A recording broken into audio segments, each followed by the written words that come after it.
Welcome to Do You Ever Wonder? The show that brings you answers to many of the questions that you may have, but with no one to ask. Do You Ever Wonder is hosted by Mike Haltman, CEO of Hallmark Abstract Service, who, like you, has always been deeply curious about a wide variety of topics. Each week, Mike will be speaking with guests who are leaders in their field and who have inspirational stories to tell. So now, sit back and enjoy the show.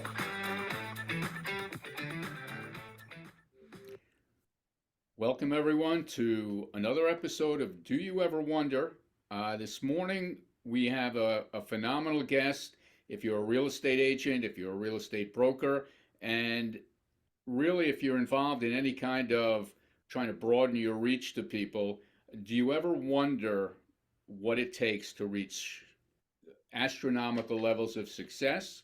And today we have with us Gogo Bethke, who can fill us in a little bit about how she achieved what has achieved, which is phenomenal. Welcome, Gogo. Thank you, Michael. Thank you so much for having me. It's my pleasure. It's my pleasure. So now you came over here from Transylvania in 2001. It is. Yes, I was going to be looking for the fangs. My fangs. Yep. I have them. You got them. I thought maybe you had them surgically removed, but I actually did file them down. I'm not kidding. I seriously have them. But when I came to the US, they did file them a little bit. I guess it's like, I remember when my dentist started like filing them, I'm like, why is she filing my teeth, right? And so I stopped her, right? And she's like, oh, I thought you wanted them filed. I'm like, no, like God created them that way. Why would we change it, right? So they're a tiny bit filed before I stopped her in the filing process. Okay, well, they look great. Thank you. They're my things. Now, what made you come over here? That's a great question. I don't know, to be honest with you. So I am 42 years old. Communism ended in Romania in 1989. At the time, I was 8 years old. And we didn't have access to the Western world. So I remember my dad going and buying a color TV and a VCR, and he came home with a DVD by Eddie Murphy, 48 Hours. And that was the first time for me seeing a Black person. And he seemed so happy. Like he was just, to me, he seemed like the happiest person on earth. And I remember as an 8-year-old, that was my first recollection of like, I'm going where that man is at. I didn't know that was America. I didn't know any of that at the time. So that was like my first recollection. And as years go by, you know, at the time when I finally came to the US, I was 21 years old. I was in college in Hungary.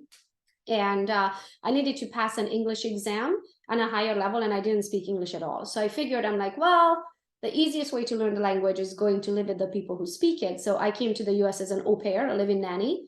And then the goal was that I'm going to go home after the year and I'm, you know, going to go on with my life. And that's not what happened. I met my husband after 2 months and we've been married ever since. So we've been married over 20 years now. And that's, you know, sometimes you plan and sometimes God has a different plan. But I just wanted to, you know, go to where Eddie Murphy's at. Have you ever met Eddie Murphy? I have not. I'm still hoping. I shared this story so many times. I'm hoping one day he's going to hear it and I get a message and I get a hug. I just want a hug from that man. I just want to hug him. That's a phenomenal story. And Eddie Murphy is very funny. No question about it. So then he just seemed so happy to me. Even though it was the movies, he did seem happy. Yeah. In 2011, you fell into real estate. How did that come about? So at the time, I like to joke and say I did all kinds of jobs. Like I have a history that you laugh. So I worked in a plastics department as a data entry girl. I worked in shipping and receiving. I worked in a jewelry store, top sales rep in a jewelry store. I have a restaurant food safety auditor certification. Like you name it, anything from plastics to food safety, jewelry, shipping, receiving, data entry, you name it, I have done it, right? So I like to call it as process of elimination of what I don't want to be when I grow up, right? And right around, so I worked at a company called NSF International. If anyone's familiar with it, it's a certification company. So you see it on all kinds of stuff, an NSF logo. So I worked there for I would say probably 3 or 4 years. And I had both of my babies there. When we had our second baby, he got really sick. We almost lost him. And at the time, I had no more sick leave, so they had to fire me. So they let me go, and they were super kind. They said, you can come back, but legally we have to fire you, because if we don't, for abusing your days, then we can fire the next person, but you can come back, right?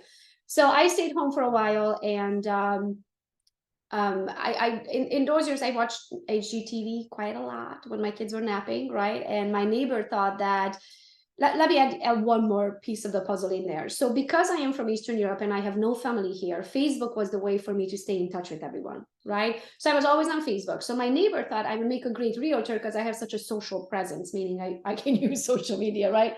And so it was her idea. She stopped me one day in the end of the driveway. I was out there with the kids, their little bikes and whatnot, right, playing mom. And she kind of put the bug in my ear. And I was like, what a great idea. Like, how hard can it be to be a realtor? Like, they make it look super easy on AGTV. Like, if they can do it, I can do it kind of scenario.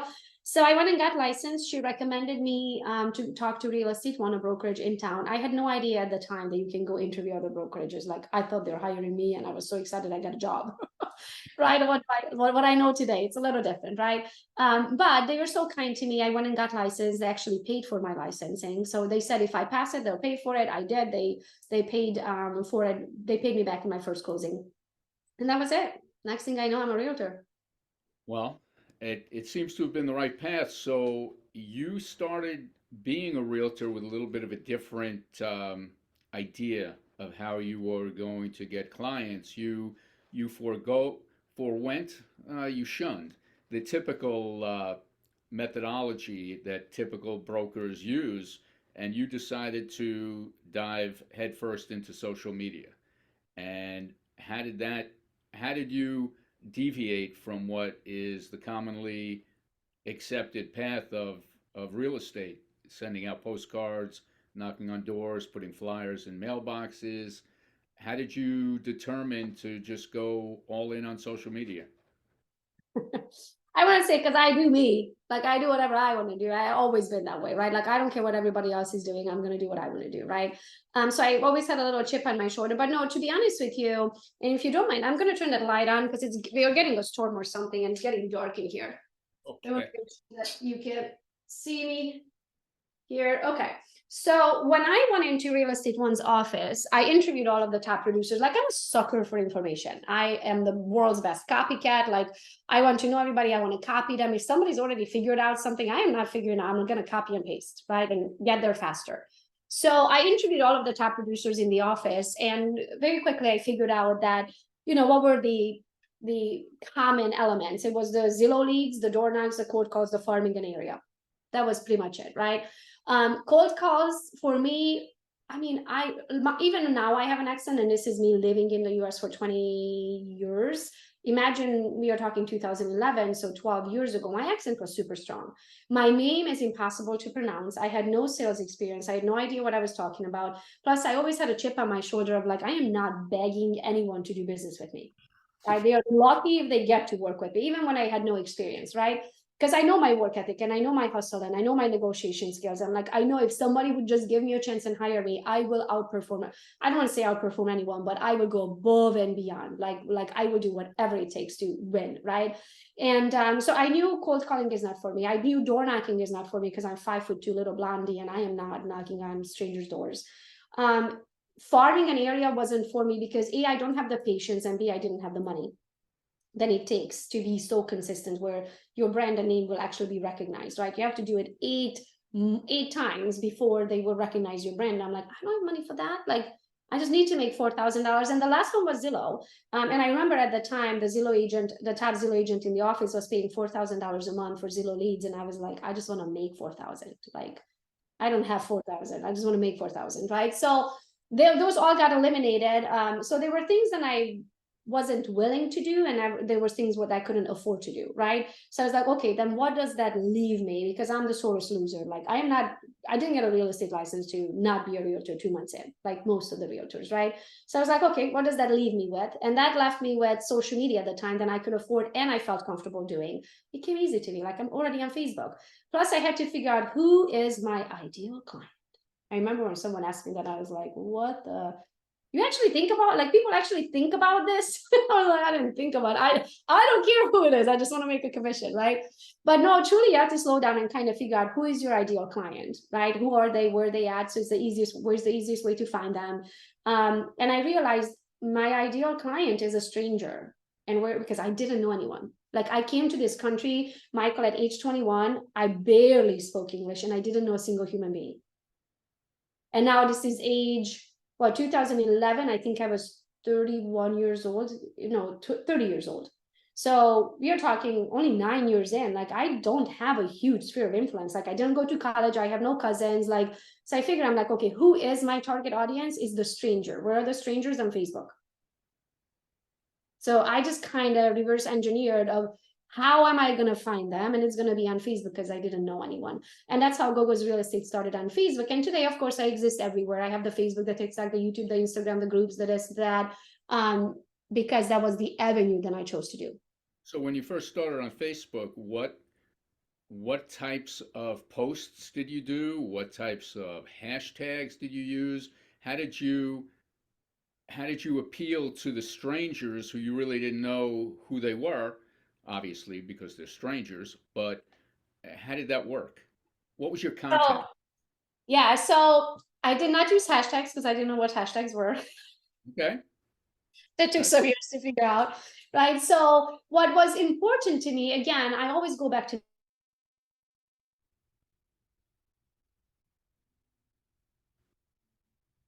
Instagram. Like, I will research and did I realize, hold on a minute. I have to know the mortgage types, but I get no mortgage trainings. I need to understand title, but I don't have title training. Nobody ever taught me how to read a title document that they sent me, right? And I'm supposed to represent my clients and know if there are red flags. Like, I don't know, right? And so what I started with initially is I would invite out the local expert for coffee. I couldn't afford lunch, so I would invite them for coffee because it was $3 at a time. Right. So I would invite lenders, title companies, inspectors, appraisers, you name it, right? All of the experts that are tied to real estate transactions. And I would invite like 5 of everything so I can see who do I click with, right? So then that way I was building my people, like my lenders, my title company, mine that I prefer to working with, but also through the process I would learn. So every morning I would go out for coffee. I would take my kids to daycare. I had 2.5 hours. I would go take a person for coffee, right? And in that interview, like not interview, but like, hey, I would like to know you. I just got licensed in real estate. I can't close a real estate deal without a lender.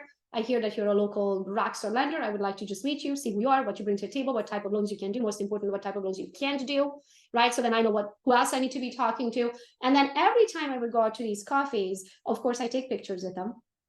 And then I would tag them and I would tag the coffee shop, right? I'm like, hey, I was at Two Brothers with Jessica Smith and we talked about blah, blah, blah, blah, blah, right? So what happens is I tag Two Brothers. So Two Brothers like, oh, Gogo was here, so they'll share it. So now all the coffee shops, people who follow the coffee shop, now they follow me because they're like, who's this Gogo chick, right? Then I would tag Jessica because I was out for lunch or coffee with Jessica, and then Jessica would share it. And then now Jessica's people are like, who's this Gogo chick? They come follow me, right? So I used other, just like I'm on your podcast, right? Like, why do we do things when it comes to like, do I need to take an hour of my life and share my knowledge to your audience? No, I don't have to. But when I do, I gain audience out of it, right? So we do it for growth, right? So that's what I would do. I would share the knowledge that I learned in that coffee meeting, because as soon as that information comes through your lips, when I just reiterated the information I learned 5 minutes ago, it wasn't my knowledge. I borrowed somebody else's knowledge from 5 minutes ago. And I say, did you know that blah, blah, blah, blah, blah, whatever I just learned, right? And I would tag that person, they'll share it. But when that information comes through your lips, it automatically makes you the expert. So you built, So I pretty much borrowed knowledge. so grassroots, you built credibility from the bottom, With other people's knowledge that they just shared with me 5 minutes ago. which is great, So that's phenomenal. And from there, from that small start, you've grown to the social media. What are you're the social media queen? Queen of real estate, yep. Yeah, that's phenomenal. So now you're the #1 social media star in Michigan.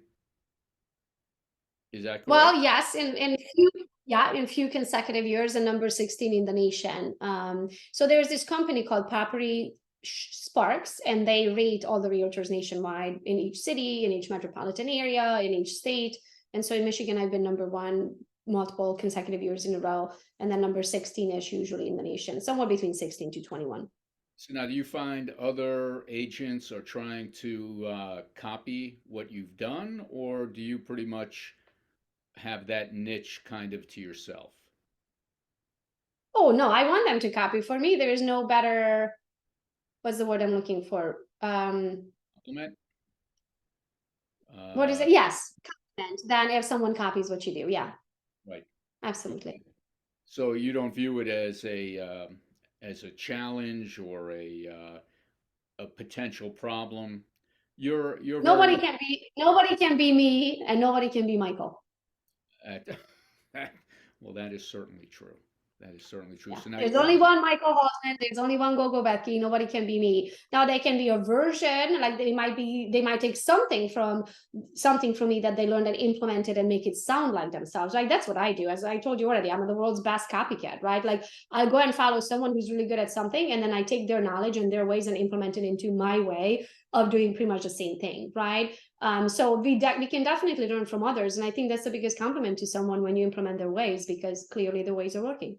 no question, and just make sure that if you're using their words, that you tag them and get their permission. But beyond that, so now you're also 125, or you're on the 125 list of most influential people in, and That's now That's what happened last year. I was like, what? Who, me, little Gogo? how did that come about?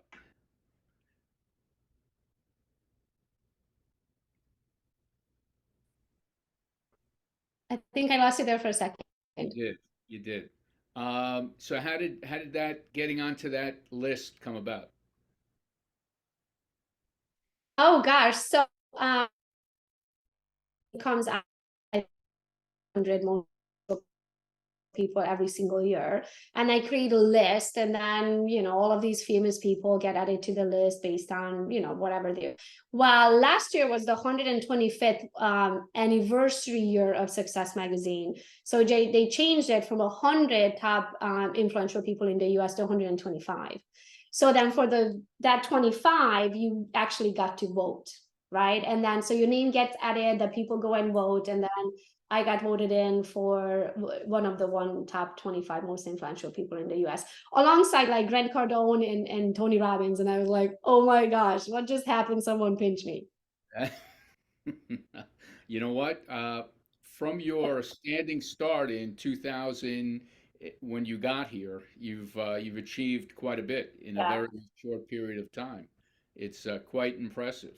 So now you went to different firms, but now you're at eXp Realty. Now, what is it about Yeah. eXp that drew you? So I've been, prior to switching to EXP, I already been in the industry for 8.5 years, and I was a top producer since my third year of my career. So I stayed with Real Estate One for 7.5 years, and I was really unrecruitable. Like I did very well for myself. Every time I closed the deal, the Remexes and all of these companies were trying to recruit me, but I had it so good. They called me the $1 million baby. I had this big office. I had a very affordable cap. Like they couldn't touch me with a 6-foot pole. But then what happened is through the years, my growth, as it was happening, my growth on social media, most of the people who started following me were agents.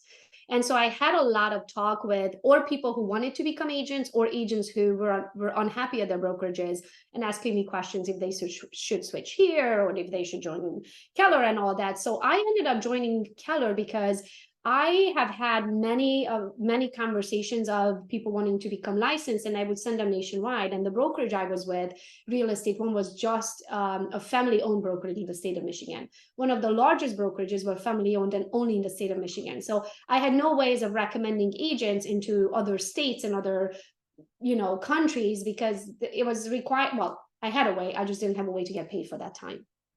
Right. So what I was doing, I'm like, okay, if I'm investing this much time into said recruiting agents and doing the recruiting for other brokerages and not getting paid for the time, which means I'm taking time away from production. Right. That means I have to get paid for that time because I have kids to feed and they're going to go to college one day. Maybe not. They're telling me they're not going to college. So I figured, I'm like, I have to be with the brokerage that pays me for that recruiting. Right. And so I switched to Keller Williams in February of 18. And I kind of got a taste for what they call profit share. Now, as a business owner, I learned that there's a big difference between revenue and profit. Yeah. But it did open my eyes to, there's another thing that exists that's called revenue share. Now, Do I want a cut of the revenue like Gary Keller, or do I want a cut of the profit like everybody else at Keller? I was like, I want to be Gary Keller when I grow up. So I switched to EXP because at EXP we get a cut of the revenue, not a cut of the profit. And that was number one reason. So I did switch for agent attraction purposes because I was already in that part of my career. I was the top producer. I knew how to produce, so I didn't need help with that. But I was already in that part of my career where I was spending time on, so said, attracting agents.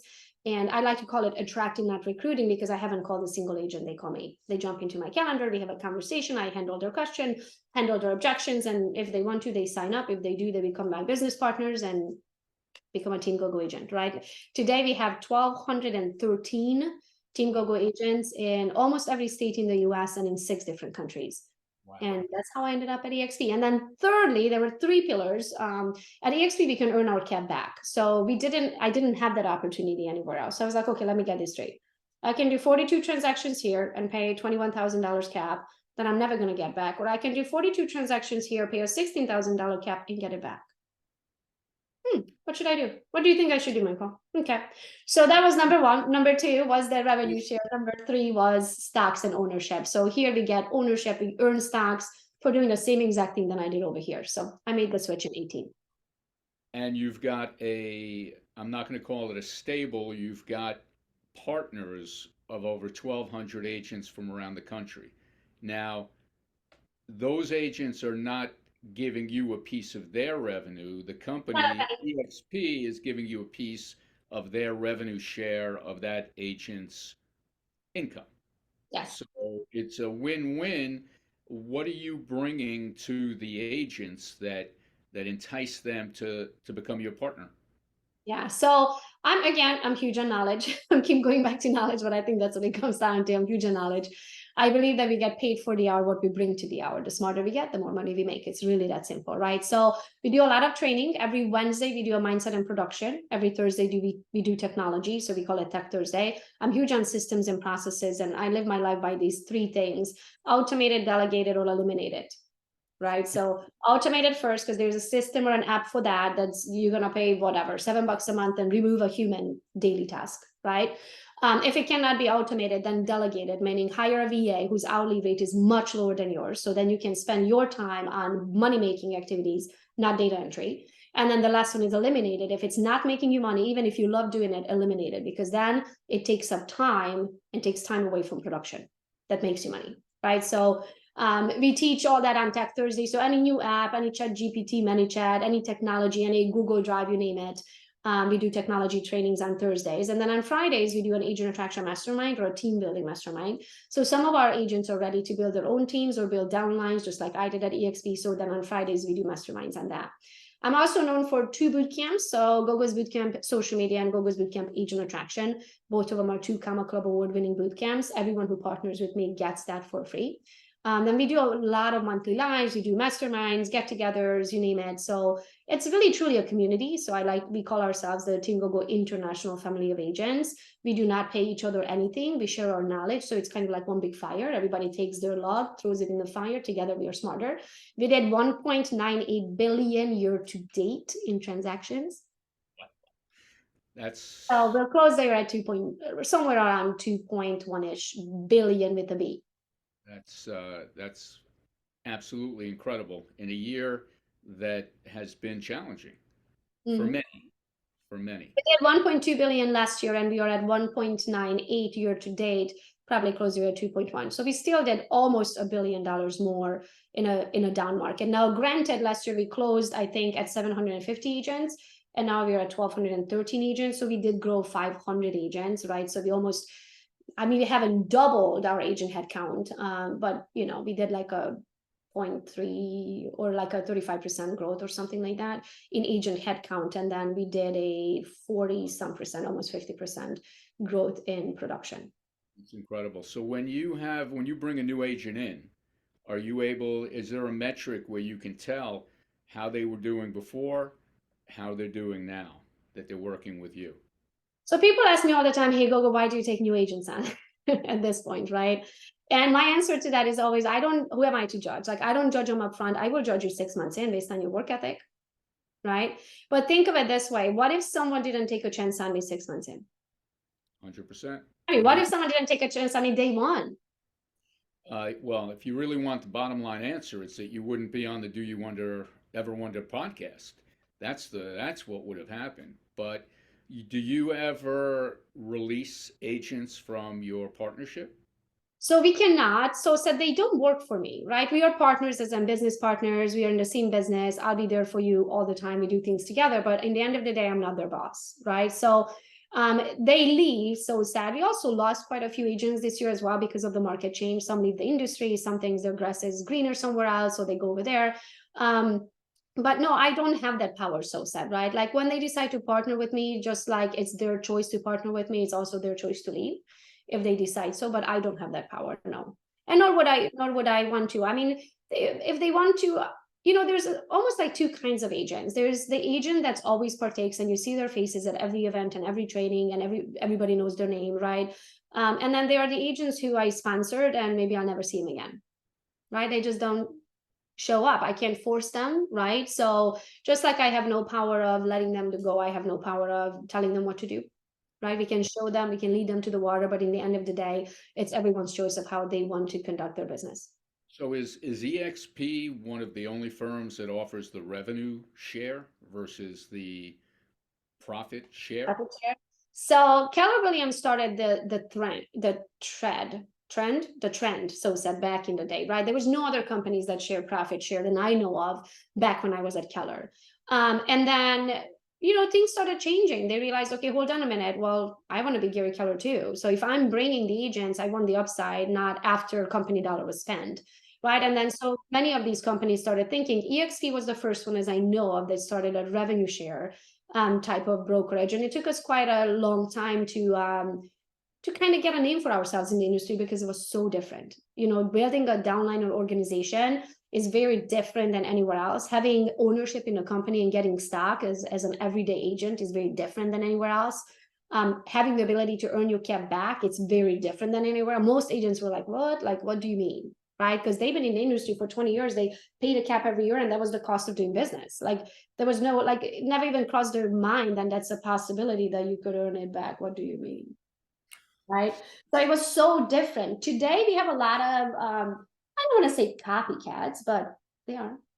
They started after us and they pretty much took our model and made it a little different. So there are a few companies out there in the world. Not a single one of them profitable, though. Really? So are there agents out there who don't Don't, know? don't quote me on it. Google it. No, I would never quote you. But are there agents out there who don't know about the EXP program?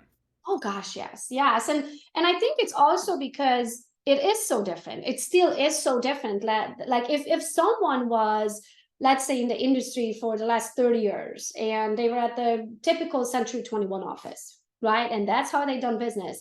They don't have an open mind to what we have going on here because they have heard on the streets of what they think EXP is, right? So they don't even do the research to truly understand. And who am I kidding? I did the same thing. Right? Initially, I was like, I would never go to EXP, like never go to EXP, right? And then one day, finally, thank God that my sponsor got to me. I had many people trying to talk to me about EXP, and I did not have my receiving gears on, right? I was like, sure, bye. And then finally, my sponsor was able to explain it to me in a way of how it would change my life if I would just slow down enough to do the math. And thank God that he was able to explain it. He truly changed my life. Like his name is Curtis Shewell, if he's listening. Hi, Kurt. So thank God that he was able to speak it the way I needed to hear it, because EXP has changed my life. So now, is this kind of model, do you think it could be translated into other industries? Or is it really real estate Yes, centric? it definitely can. I mean, in a sense, we are called an MLM company. We aren't an MLM company because we don't get paid on membership. We get paid on revenue, right? Meaning that if somebody that you bring to the company is an active producing agent, we get a certain percentage based on what level they are to us. We don't get paid if they join the company, right? So most MLM companies get paid on who's joining, not necessarily what they produce. So we are not an MLM company that way, but yes, it can definitely be transferred into other things. Like mortgage has tried it quite a few times.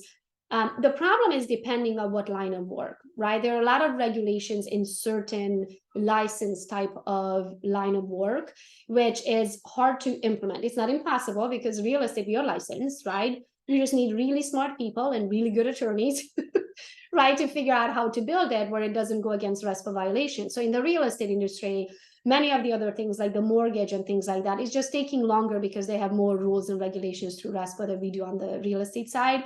But on any other business, I don't see why not. So for example, let's say you start a franchise business and you sell candles in a candle store, right? Like, I don't see why not that franchise could be a downline type of scenario where, hey, if I bring another franchise owner, I want to get paid on their production.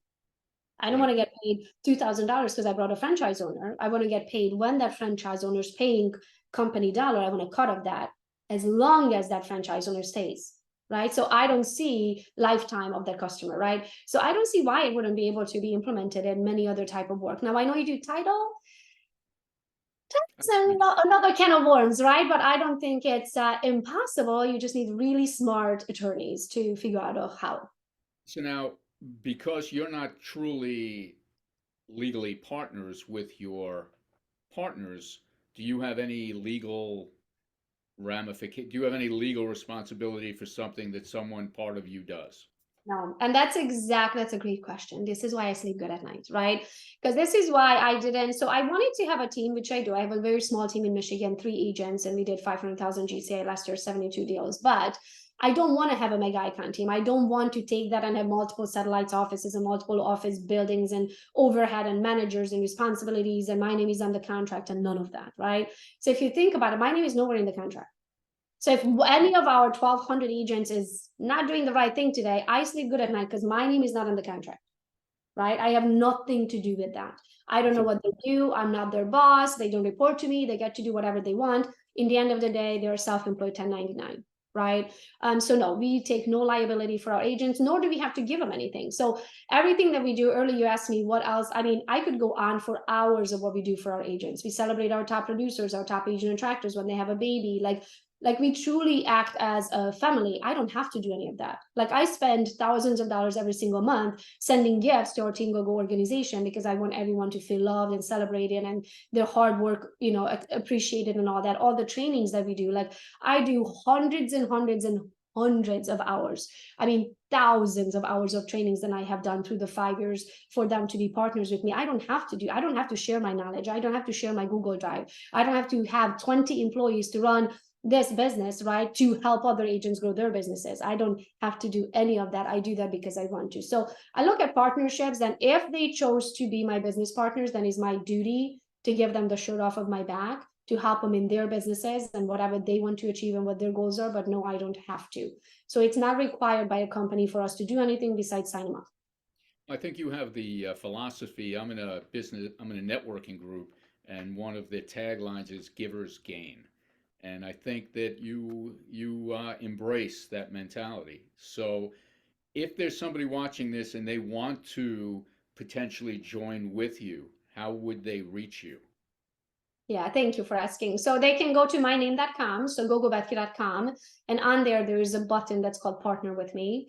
And just go there, watch the videos, and if you like what you see and you would like to bring your business over to EXP and be my business partner, then all you need to do is jump into my calendar after you watch those videos. Again, I'm not explaining EXP from start to finish, so please watch the videos. I have done that presentation thousands of times, and that's why we created the videos. But after they watch it, if they like what they see, again, they eliminate themselves if they don't like what they see, right? This way, I don't have to have the same conversation with people who are not interested. This way, when they watch it, they like what they see, they jump into my calendar, we have the conversation, and I answer their questions, handle their objections, and when they're ready, they click the button. Gogo, phenomenal. You're an extremely impressive person, and what I find is that you're driven to the point that you've earned all of the success that you've had. So kudos to you. I think you're fantastic. Thank you. Thank you. Hey, I came for the American dream. It's not going to build itself. I was So about to say that. You've achieved the American dream. That's 100, and the only thing left to earn or achieve is to meet Eddie Murphy. And I know. So maybe you know the 6 degrees of separation. You probably know somebody who knows somebody who knows somebody who knows somebody who knows well, that. if there's anything I can do to help facilitate that, I will try. Thank you so much. It would make my life. I just want to hug. I just want to hug that man. That's it. I'm going to work on that as soon as we're off. Oh, thank you so much. Well, thank you so much for having me. Let me know if I can ever help in any way. Thank you, Gogo. Hold on, and a very Merry Christmas and a very happy and healthy and prosperous 2024. I wish the same. Thank you. Thank you for listening to Do You Ever Wonder? And we hope that you enjoyed the show. Next week, we will have another terrific guest telling their story. And if there are any specific topics you'd like to hear more about, please don't hesitate to let us know. Our curiosity, like yours, knows no bounds. Please subscribe and like and share this episode on your social media. See you next week.